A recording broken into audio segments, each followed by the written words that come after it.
semuanya, kami dari kelompok 13, 5KL1, beranggotakan saya sendiri, Muhammad Ibni Fauzan. Saya Florencia Pangestu.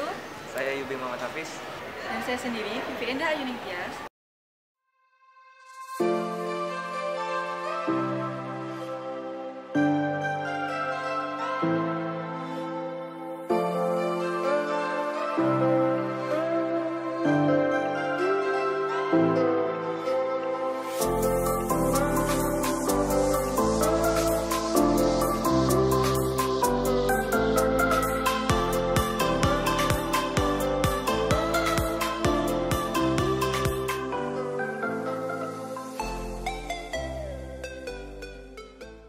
Jadi teman-teman, hari ini kita akan mencari seorang narasumber yang mungkin tahu mengenai apa itu business combination.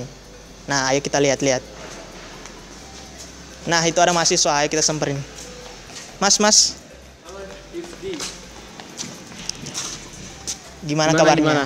Alhamdulillah, wih, ada kamera loh. Jadi gini Mas, hari ini kita mau mencari tahu, melakukan social eksperimen mengenai business combination.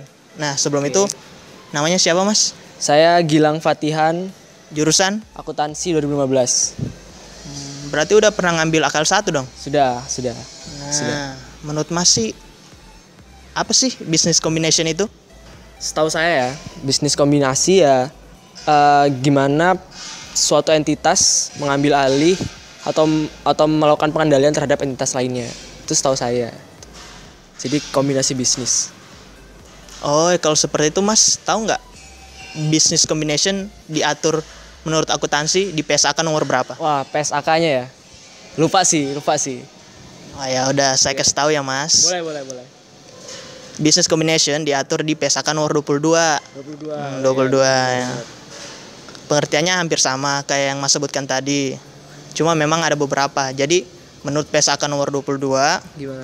business combination adalah peristiwa atau transaksi di mana satu entitas lain melakukan pengambil alihan terhadap entitas satu atau lebih entitas yang lain. Gitu menurut PSAK nomor 22, Mas.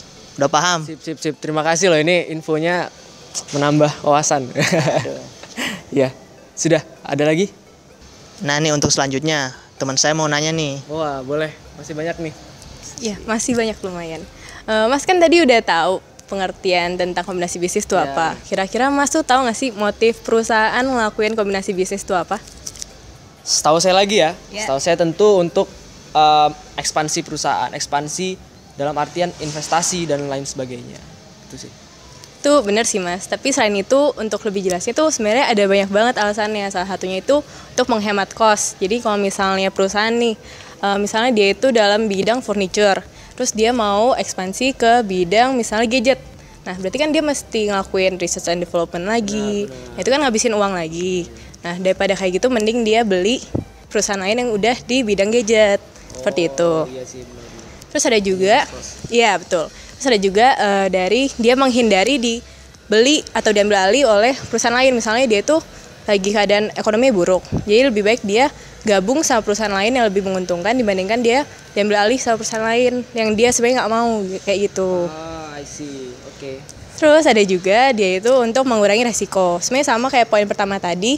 Jadi lebih baik dia bergabung sama perusahaan yang udah ahli dibandingkan dia mencoba-coba sendiri, seperti itu. Terus ada juga untuk memperoleh aset yang tidak berwujud, misalnya hak paten atau hak penambangan, seperti itu. Tapi masih banyak sih alasan-alasan lain, tapi intinya seperti itu. Oke. Siap. Terus masih ada satu lagi, Mas. Masih ada satu lagi? Iya. Jadi sebenarnya kan tadi udah tahu tuh kombinasi bisnis apa, alasannya apa. Tahu nggak sih ada berapa tipe dan tipe apa saja itu kombinasi bisnis itu ada berapa tipe gitu? Ada 4 nggak sih? Oh 4, apa aja coba sebutkan? Monggo Mbak aja lah. Oh jadi kalau menurut kami ya, jadi itu kami sudah mencari referensi itu ada 3. Ya? Yang pertama akuisisi, yang kedua merger, dan yang ketiga itu konsolidasi. Tahu nggak arti dari ketiga itu? Tahu. Gimana? Saya sebutin satu-satu ya. Iya. Ini setahu saya lagi ya Mbak, mungkin lebih sederhana saya sih. Kalau akuisisi jelas kita mengambil alih pengendalian perusahaan lain seperti itu. Walaupun masih dua entitasnya masih ada. Kalau merger salah satu diambil dan salah satu hilang. Tapi kalau konsolidasi, setahu saya menghasilkan perusahaan baru, yang lainnya hilang. Oh iya. Bener Detailnya betul. seperti apa? Ya bener kata Mas Gilang gitu ya. Jadi kalau akuisisi itu ada dua perusahaan, misalnya ini ada perusahaan semen Padang sama semen Gresik. Nah di sini tuh sama-sama untuk produksi semen ya. Jadi ketika semen Padang ingin melakukan akuisisi terhadap semen Gresik, semen Padang ini biasanya membeli sebagian besar saham dari semen Gresik sehingga dapat mengendalikan manajemen perusahaan di semen Gresik kayak gitu. Terus kemudian kalau contoh dari merger itu ketika ada Bank Lipo dengan Bank Niaga. Nah, kalau Bank Niaga ini kan lebih kecil ya skalanya. Jadi ketika Bank Lipo ini ingin mengakuisisi Bank Niaga, maka Bank Niaga ini akan dihilangkan dan bergabung menjadi Bank Lipo. Sedangkan yang konsolidasi itu ya itu ketika Bank Lipo dan Bank Niaga ini ingin melakukan konsolidasi akan membentuk sebuah bank baru kayak misalnya atau Bank Tim Niaga atau apa nama baru kayak gitu. Mungkin ada pertanyaan atau ada yang kurang jelas mengenai penjelasan kami mengenai apa itu kombinasi bisnis. Saya rasa cukup sih, udah. Iya. Contoh-contohnya juga udah dijelasin. Terima kasih Mas Gilang. Oke, makasih ya Iya. ilmunya. Iya. Makasih. Oke teman-teman, selanjutnya kita akan mencari narasumber yang lain. Ayo kita jalan-jalan. Nah di situ ada Mas lagi duduk-duduk. Mungkin kita bisa tanya-tanya. Assalamualaikum Mas, permisi. Jadi kami nih dari kelompok AKL 1, kami sedang melakukan sosial eksperimen. Ingin mengetahui seberapa tahu mahasiswa FEW tentang combination business. Mas bersedia nggak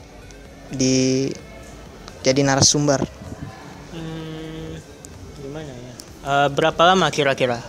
Cuma 3 pertanyaan kok Mas. 3 pertanyaan. Iya. Oke. Ya. Oke, nah gini Mas. Sebelumnya perkenalkan dulu. Namanya siapa Mas? Nama saya Raihan, jurusan Ilmu Ekonomi 2014. Oh iya, berarti ilmu ekonomi belum pernah ngambil AKL 1 kan? Seingat saya belum. Ya, pasti Mas. Pasti ya. Mas pernah dengar istilah atau kata business combination nggak? Kalau pernah dengar sih pernah. Menurut Mas, apa sih business combination itu? Kalau yang saya pahami ya, karena saya mungkin belum pernah mendalami atau belum pernah mempelajari gitu ya, belum pernah ngambil mata kuliahnya mungkin. Ya menurut saya ya kombinasi bisnis, ya bisnis yang dipadukan gitu antara satu bisnis dengan bisnis yang lain. Kalau menurut saya sih seperti itu. Oh iya Ada gitu banyak emang. ada banyak bisnis terus dikombinasikan menjadi satu gitu misalnya. Ya itu secara bahasa benar sih Mas. Tapi saya dan tim saya mau ngasih tahu lebih lanjut tentang apa itu combination business. Nah, menurut PSAK nomor 22, Mas tahu nggak PSAK? Oh, itu yang mengatur tentang standar akuntansi gitu. Iya benar. Nah, jadi menurut PSAK itu business combination itu merupakan sebuah transaksi atau peristiwa suatu pengambil alihan satu entitas terhadap satu atau lebih entitas lain. Jadi intinya sebuah perusahaan, nih ada perusahaan misalnya perusahaan A, dia mengambil alih perusahaan B. Nah itu udah termasuk business combination. Oh, berarti semacam akuisisi gitu atau gimana ya? Ya itu akan ditanyakan oleh teman saya yang selanjutnya. Oke. Sebelum itu Mas, jadi kita kan tadi udah bahas definisinya. Nah sekarang kira-kira Mas udah tahu definisinya, tahu nggak kira-kira kenapa perusahaan ngelakuin kombinasi bisnis? Kenapa ya? Kalau dari contoh yang tadi dikemukakan sih, ya biasanya untuk memperluas ininya ya, sayap bisnisnya seperti itu ya. Ya biasanya perusahaan yang punya modal besar, kemudian kerja ya satu entitas punya modal besar gitu misalnya. Terus ada satu entitas yang lain yang punya istilahnya kemampuan yang kurang untuk melanjutkan bisnisnya seperti itu gitu. Ya otomatis yang memiliki modal besar memiliki ya mau ngambil kesempatan gitu loh buat sebenarnya kombinasi bisnis tadi mengambil alih. Ya itu benar banget Mas, tapi selain itu ada juga alasan-alasan lain, salah satunya banyak sebenarnya. Jadi sebenarnya alasan itu ada banyak Mas. Pertama itu ada untuk menghemat biaya. Jadi misalnya nih, ada satu perusahaan yang bergerak di bidang furniture. Terus dia itu mau buka usaha di bidang gadget misalnya. Nah berarti kan dia mesti ada keluar cost untuk melakukan penelitian, pengembangan seperti itu kan. Jadi dibandingkan dia mengeluarkan biaya yang besar, lebih baik dia membeli perusahaan yang sudah di bidang gadget itu. Nah, selain itu juga ada berkaitan dengan hal itu untuk mengurangi resiko. Sebenarnya alasannya sama. Cuma intinya untuk mengurangi resiko, terus selanjutnya ada juga untuk mengurangi penundaan operasi. Jadi misalnya pada saat dia ingin melakukan di bidang yang baru kan dia mesti persiapan beli alat-alatnya segala macam.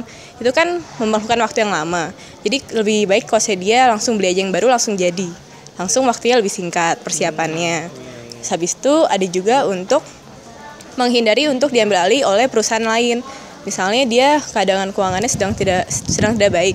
Jadi kan kemungkinan untuk diambil alih kan besar. Dia mungkin menerima tawaran untuk kombinasi bisnis dengan perusahaan yang sebenarnya cocok dengan dia, seperti itu. Ada juga untuk membeli aset yang tidak berwujud. Misalnya hak paten ataupun hak dari penambangan seperti itu. Terus selanjutnya ada lagi Mas, pertanyaan dari teman saya. Banyak pertanyaan. Iya. Jadi kan tadi sudah mulai menyinggung tentang apa itu akuisisi ya Mas ya. Jadi kombinasi bisnis itu ada 3 tipe. Yang pertama akuisisi, merger, sama konsolidasi. Nah menurut Mas Rehan sendiri itu dari ketiga itu apa yang diketahui tentang pengertiannya? Wah, manajer dan konsolidasi ya. Merger ya. Merger. Kalau merger ya yang saya pahami sama ini tentang merger itu ya itu tadi entitas bisnis yang satu ya gabung gitu sama entitas yang lain. Sedangkan kalau apa satu lagi tadi konsolidasi itu ya mungkin saya minta tolong diingat lagi ya. Mungkin saya butuh gitu ya untuk diedukasi lagi seperti itu. Nah, jadi kalau yang pertama itu kan akuisisi. Akuisisi ini ketika ada ada dua perusahaan seperti Semen Padang sama Semen Gresik. Nah, Semen Padang ini ingin mengakuisisi Semen Gresik gitu. Nah, jadi dengan membeli sebagian besar saham dari Semen Gresik, Semen Padang ini dapat mengendalikan manajemen perusahaan dari Semen Gresik tersebut. Jadi dua perusahaan ini tuh tetap masih ada gitu, masih berjalan operasinya, tapi Semen Padang ini bisa mengendalikan manajemen perusahaannya. Kemudian kalau merger ini misalnya ada Bank Lipo sama Bank Niaga.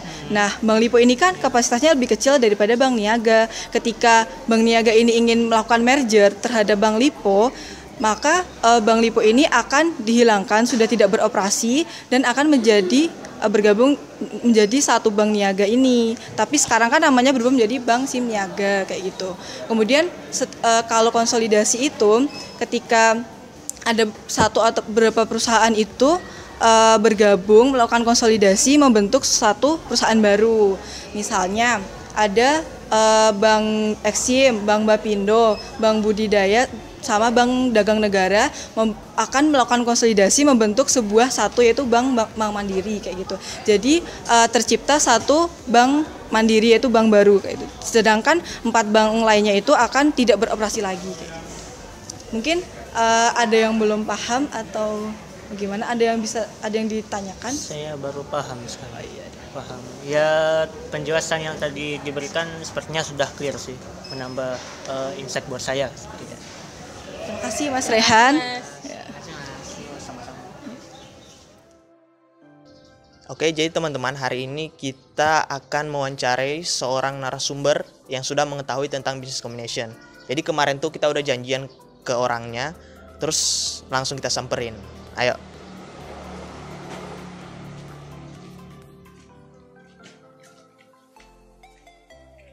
Permisi. Oh iya, selamat pagi Mas. Selamat pagi. Duduk. Selamat pagi Mas, selamat pagi. Ini Mas, perkenalan dulu Mas. Namanya siapa?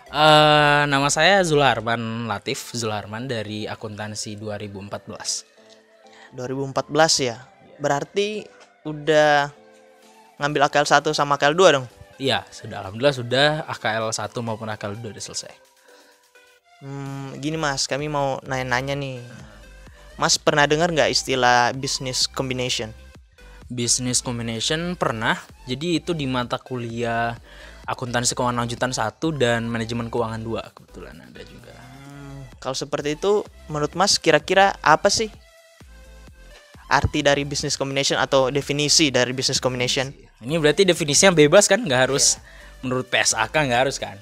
Jadi sebenarnya kalau menurut saya, maksudnya yang selama ini saya baca, sebenarnya business combination itu intinya itu sebuah transaksi atau kegiatan yang dilakukan ketika ada suatu entitas itu memperoleh pengendalian atas suatu entitas yang lain, atas suatu bisnis yang lain misalnya.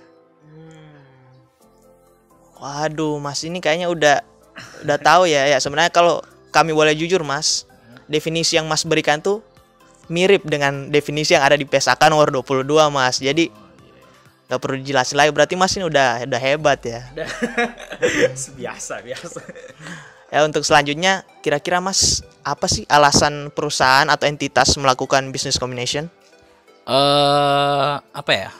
Jadi sebenarnya kan business combination itu kalau misalnya kita dengarnya lebih familiar, misalnya ini kayak konsolidasi merger kan sebenarnya. Nah, sebenarnya alasan kenapa business combination itu dilakukan sebuah perusahaan itu ada beberapa hal yang pada intinya itu untuk mengefisiensikan biaya, efisiensi cost, penghematan biaya, ataupun walaupun nggak secara langsung tapi untuk peningkatan profitabilitas atau peningkatan profit perusahaan itu sendiri. Jadi misalnya gini, dalam hal efisiensi biaya, misalnya dalam hal penghematan biaya, itu kan ketika ada suatu perusahaan itu melakukan, contohnya apa ya, melakukan merger lah ke perusahaan yang lain, berarti kalau merger kan ada salah satu perusahaan yang hilang, perusahaan yang diakuisisi hilang, berarti kan secara langsung dia dapat menghemat biaya upah atau biaya gaji dari manajer, atau mungkin misalnya selain itu penghematan biaya dalam hal apa ya, R&D, apa research and pengembangan produk baru kan kalau misalnya kita tanpa akuisisi, tanpa business combination, kita harus mengembangkan produk baru dan itu membutuhkan biaya yang besar. Apalagi kita harus menentukan dulu pangsa pasarnya, apakah barang atau produk kita harus bisa diserap pasar atau enggak, kayak gitu.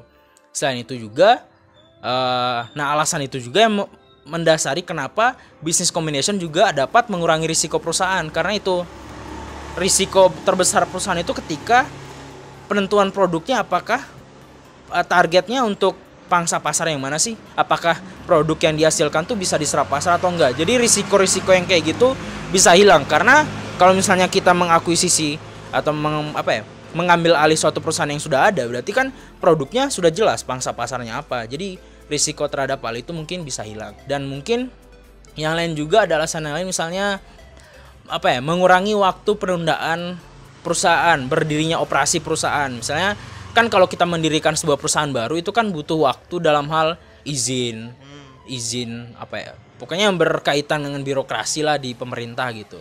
Jadi ya kalau kita akuisisi, kita merger kan lebih mudah. Dan mungkin yang terakhir juga kalau menurut saya ketika dia melakukan merger ataupun business combination yang lain itu secara tidak langsung dia dapat mengambil alih harta tak berwujud, misalnya kayak goodwill, hak paten, nama goodwill, paten ataupun merek dagang, nah kayak gitu. Mungkin itu sih. Waduh, Masnya ini udah expert kayaknya ya. Jadi intinya itu ada penghematan penghematan biaya, mengurangi resiko, mengurangi waktu penundaan operasi. Terus yang terakhir bisa mengambil harta tak berwujud. Waduh. Itu Mas kalau saya perjelas itu udah sesuai tuh. Udah sesuai dengan buku AKL. Waduh, berarti Mas ini BIMS udah. Ya? Iya, BIMS. Wah, udah expert Masnya nih. Nih pertanyaan terakhir. Kira-kira Mas tadi mungkin udah disebutkan ya, tapi kami mau tanya lagi. Kira-kira menurut Mas ada berapa tipe sih business combination itu? Oh iya, business combination itu yang saya tahu atau yang sering dipelajari selama ini itu dan mungkin familiar juga di orang-orang yang lain yang pernah belajar, itu ada pertama itu misalnya akuisisi yang pertama. Jadi akuisisi itu terjadi ketika suatu perusahaan itu mengambil alih aset produktif suatu entitas yang lain dan mengintegrasikan asetnya. Jadi apa ya?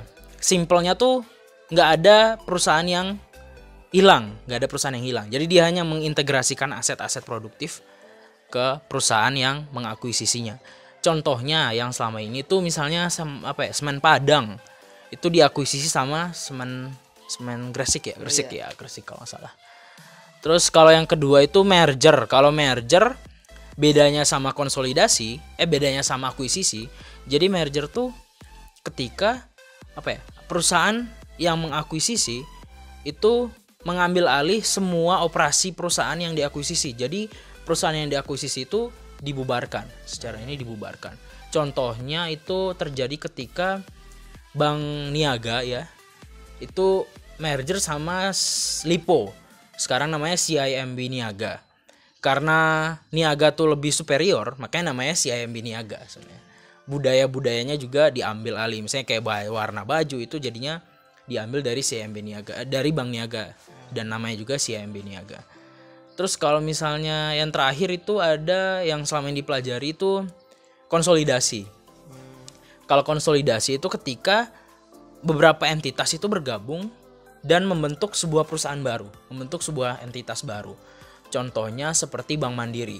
Jadi Bank Mandiri itu dikonsolidasi dari 4 bank sebelumnya. Jadi ada Bank Ekspor Impor, Bank Eksim, Bank Bumidaya, Bapindo sama Bank Dagang Negara.